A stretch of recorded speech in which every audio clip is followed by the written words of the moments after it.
तो कैसे हो मेरे प्यारे बच्चों, एकदम खुश होगे और मस्त होगे, मन चित से अपने बोर्ड एग्जाम की तैयारी कर रहे होगे, सही बात ना।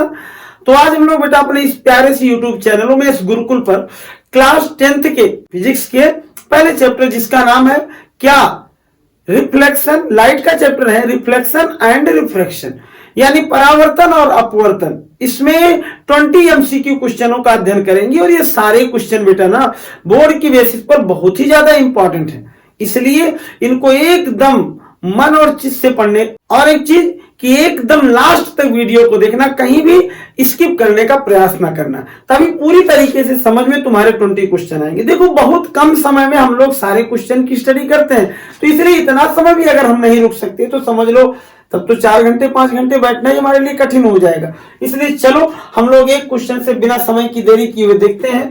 बेटा पहला क्वेश्चन है कि किसी भी लेंस की क्षमता की इकाई क्या है।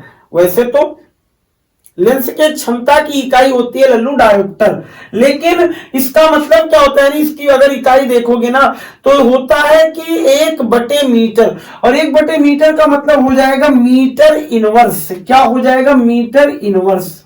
बात समझ में आई।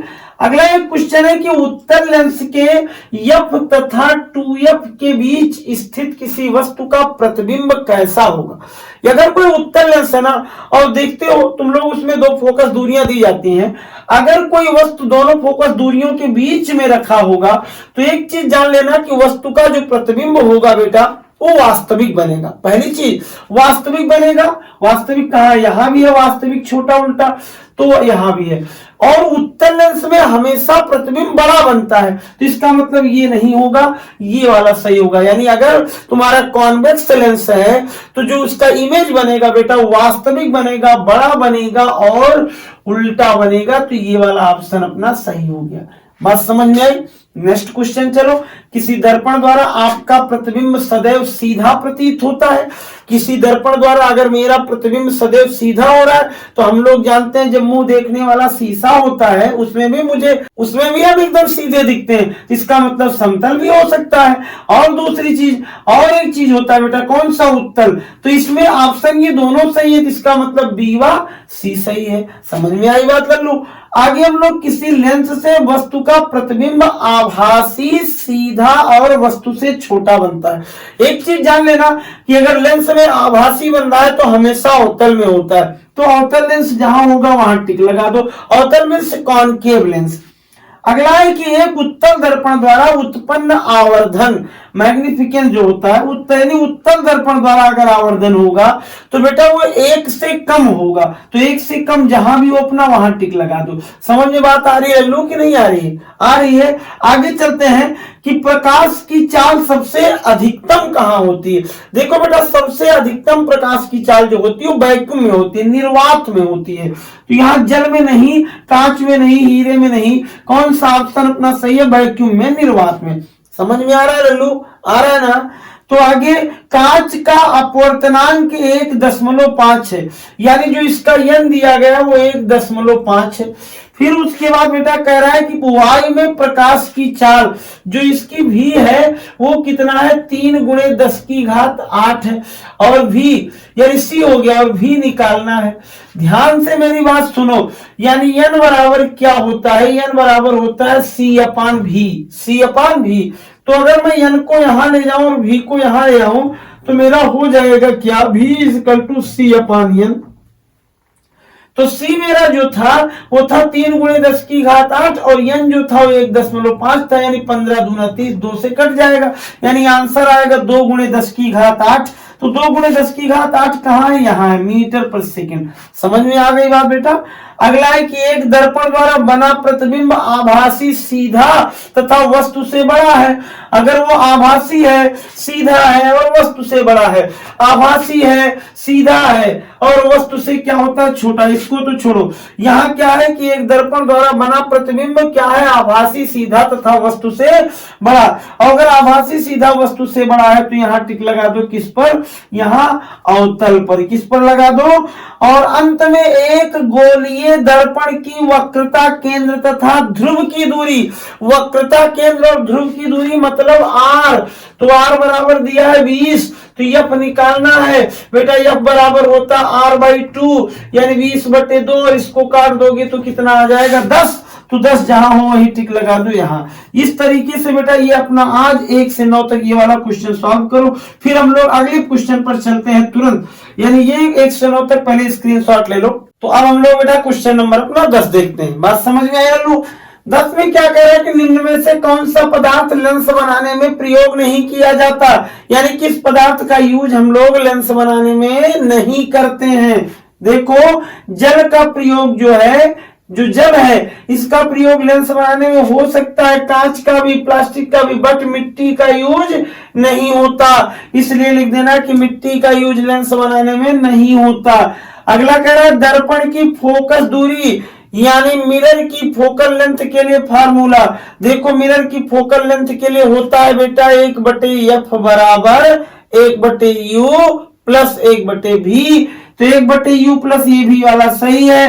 देखो अगर माइनस में हो जाता है तो लेंस का है, ये वाला मैग्निफिकेंस का है, तो इन दोनों पर बिल्कुल ना जाना, यही वाला तुम्हारा क्या है सही है। समझ में बात आ गई।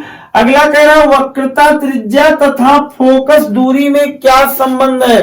देखो वक्रता त्रिज्या जो होती है, जो आर होता है वो फोकस दूरी का आधा होता है, यानी एफ बराबर हमेशा क्या होता है आर का आधा कर दो तभी बराबर होता है। तो जहां ये हो वहीं लगा दो टिक। आई समझ में।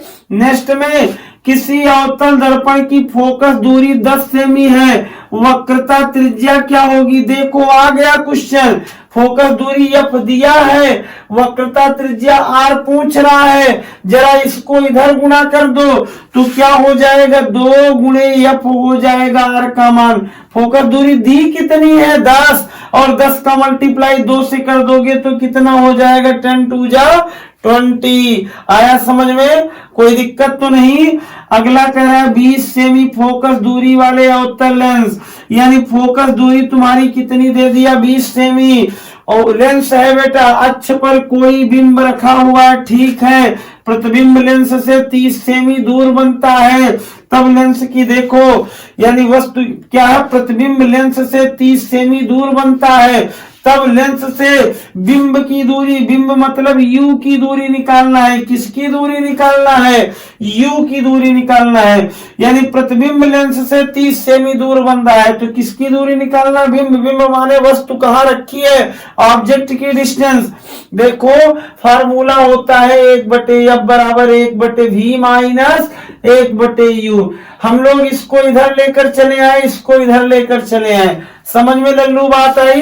तो यहां हो जाएगा क्या 1/u बराबर 1/v माइनस 1/f। आया समझ में, आया कि नहीं आया। अब देखो v का मान दिया था 30, ध्यान देना यहाँ 1/, हो जाएगा 30 और ये वाला मान आ जाएगा अपना निगेटिव, और एफ जो उधर से आया ये माइनस कितना हो जाएगा 1/20। इतना समझ में आया। जरा इसका मल्टीप्लाई कर दोगे 20 × 20 और माइनस 30 बटे बेटा 3 दूनी 600। इधर देखो 30 का 20 से मल्टीप्लाई किया 600, 20 में से 30 घटा दिया कितना आया लल्लू -10, काट दो 60, यानी यू बराबर कितना सेंटीमीटर हो जाएगा 60 सेंटीमीटर। समझ में आ रहा। ऑब्जेक्टिव है, मैं पूरा डिस्क्रिप्टिव तो लगा नहीं रहा हूं, फिर भी तुम्हें सारा बता रहा हूं कैसे लगाना है। ये 60 सेंटीमीटर पर टिक लगा लो बेटा। आया समझ में, very very most important question है। अगर समझ में पहले आ जाए सॉल्व करना, कमेंट बॉक्स में लिखते रहना कि आंसर क्या होगा। लेंस की क्षमता, लेंस की फोकस दूरी का सूत्र है। फोकस देखो अभी मैंने कहा दर्पण की फोकस दूरी, तो दर्पण की फोकस दूरी में ये प्लस होता है और लेंस वाले में क्या होता है माइनस। बस इसी पर टिक लगा दो, ये दोनों गलत काट दो, वो नहीं है। आगे है कि 50 सेमी फोकस दूरी वाले उत्तल लेंस की क्षमता। देखो बेटा क्षमता का सूत्र मैं यही बता दूं सवाल, क्षमता का सूत्र यानी जो पी है वो होता है 1/f, लेकिन एक तुम्हारा मीटर में रहे तो, अगर सेंटीमीटर में है तो 100/f और f का मान कितना है 50, तो यहाँ लिख दोगे बटे 50 और 50 दूनी कितना हो गया 100 यानी 2। और क्षमता की जो यानी कैपेसिटी की जो पावर है, पावर की यूनिट जो होती है डायोप्टर होती है, तो इसका मतलब 2D आएगा, 2 डायोप्टर। इस तरीके से तुम 1 से यानी 10 से 16 तक ये शॉर्ट ले लो। तो बेटा हम लोग क्वेश्चन नंबर 17 अपना देख ले। कह रहा है कि प्रकाश की चाल निर्वात में लल्लू कितनी होती है। अभी बताया था कि सबसे ज्यादा प्रकाश की चाल निर्वात में ही होती है, और होती कितनी है 3 × 10⁸ मीटर प्रति सेकंड, यानी यही पहला वाला। अगला कह रहा है कि कांच का अपवर्तनांक किस रंग के लिए मैक्सिमम होता है। तो किसमें सबसे ज्यादा होता है बेटा, इसको याद कर लेना, हैशटैग रट्टा मान के चलो, याद करने का क्वेश्चन है। बैगनी रंग में इनका अपवर्तनांक सबसे अधिक होता है। अगला एक क्वेश्चन है कि वायु के सापेक्ष कांच का अपवर्तनांक 1.5 है। इसका मतलब बेटा ANG जो है वो 1.5 है। बात समझ में आई। तब कांच के सापेक्ष वायु का तो GNA निकालना है। GNA का मतलब होता है बेटा 1/ANG, उल्टा उसी को कर दो बस। तो इसका मतलब यहाँ 1/1.5 कर दो। लल्लू ये दशमलव हटाओ, यहाँ 10 हो जाएगा। 5 दूनी 15 और 5 दूनी 10। अब 2 को काटोगे ना तो दशमलव लगा दो, तो यहाँ हो जाएगा 20, 3 × 6 = 18, फिर 20 वही फिर हो, यानी आएगा 0.67, वही 6 7 6 6 7 जो भी है, इसी पर अपना टिक लगा दो। बात समझ में आई समझ में, कोई दिक्कत तो नहीं। आगे अब हम लोग चले आए नाक कान गले व दांत के डॉक्टर। तुम लोग जाते होगे इन डॉक्टरों के पास कभी कभार किसी पेशेंट को लेकर के, अपने घर के किसी मरीज को लेकर के, तो देखते होगे ना वो छोटा सा एक दर्पण जैसा लिए रहते हैं, उससे देखते हैं। तो ये कौन सा दर्पण होता है बेटा, ये अवतल दर्पण होता है, याद रखना, अवतल दर्पण से ये लोग देखते हैं। तो इस तरीके से मेरा चैप्टर 1 का 20 क्वेश्चन खत्म हुआ। अब हम लोग अगला चैप्टर अगले वीडियो में देखेंगे। और अगर अभी तक बेटा चैनल को सब्सक्राइब लाइक नहीं किए हो तो कर दो लल्लू, और अपने मित्रों तक भी इसका क्या करो, शेयर कर दिया करो।